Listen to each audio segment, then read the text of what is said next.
Single dad pulled a billionaire CEO from a sinking jet. Next morning, 3 Cadillacs arrived.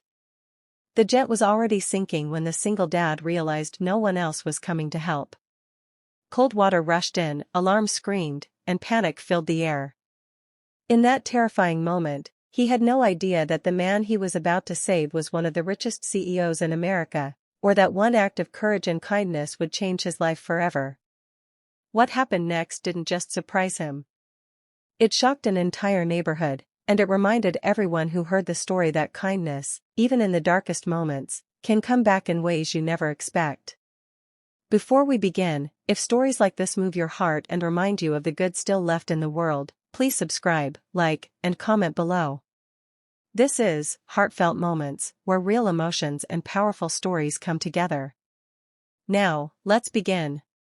Mark Reynolds was a 38-year-old single dad living in a quiet coastal town in Oregon.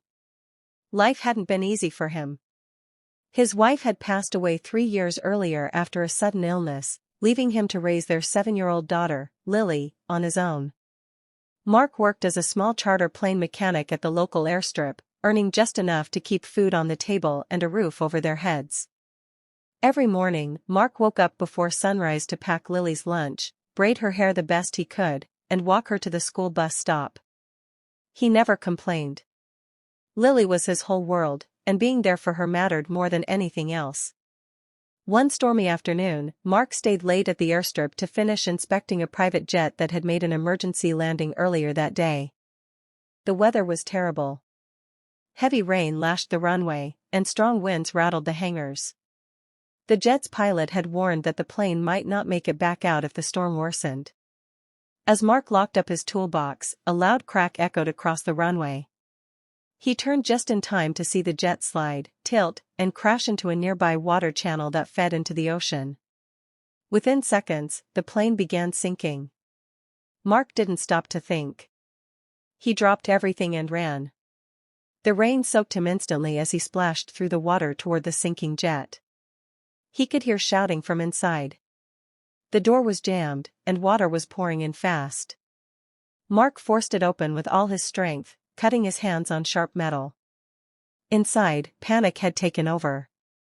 2 passengers had already escaped, but one man was trapped in the back, tangled in a twisted seatbelt. The water was rising to his chest, and fear was written all over his face. Mark swam toward him and shouted, "I've got you. Stay calm." The man was older, maybe in his late 50s, wearing a soaked business suit. He kept saying he couldn't move. Mark fought the water, unbuckled the twisted belt, and pulled the man free just as the jet lurched downward. With one arm around the man's shoulders, Mark swam them both to safety. By the time they reached solid ground, Mark was exhausted, shaking, and barely able to stand. Emergency crews arrived minutes later. The rescued man was rushed to the hospital.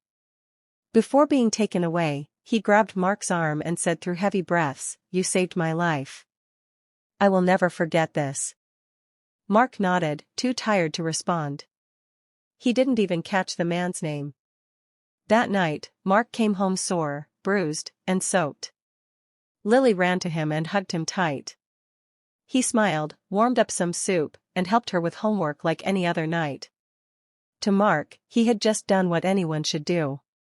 The next morning, as Mark and Lily were eating breakfast, a low rumbling sound filled the street.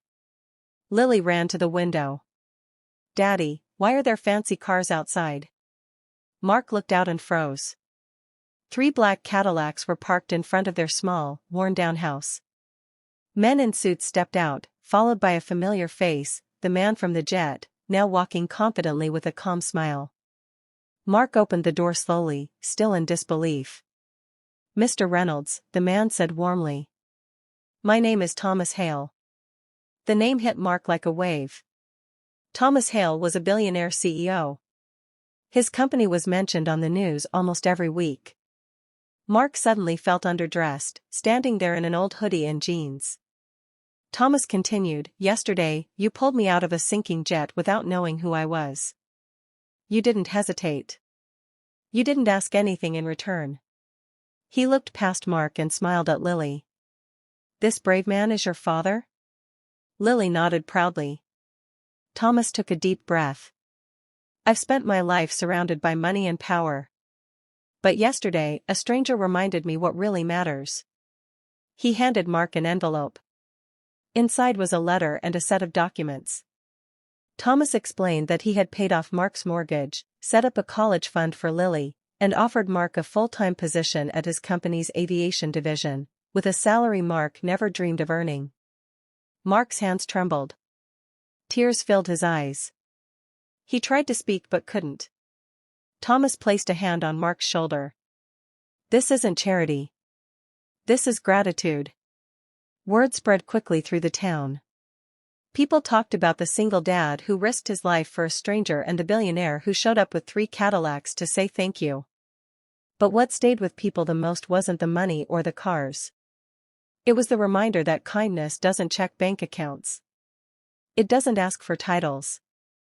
It simply shows up when someone needs help. Mark accepted the job but stayed humble. He taught Lily every day that doing the right thing matters, even when no one is watching. And Thomas Hale? He started a foundation in Mark's wife's name to support single parents across the country. All because one ordinary man chose kindness in a moment of fear. So if you ever wonder whether a small act can make a difference, remember this story. You never know whose life you might change, or how your kindness might come back to you. Let's keep spreading kindness, one moment at a time.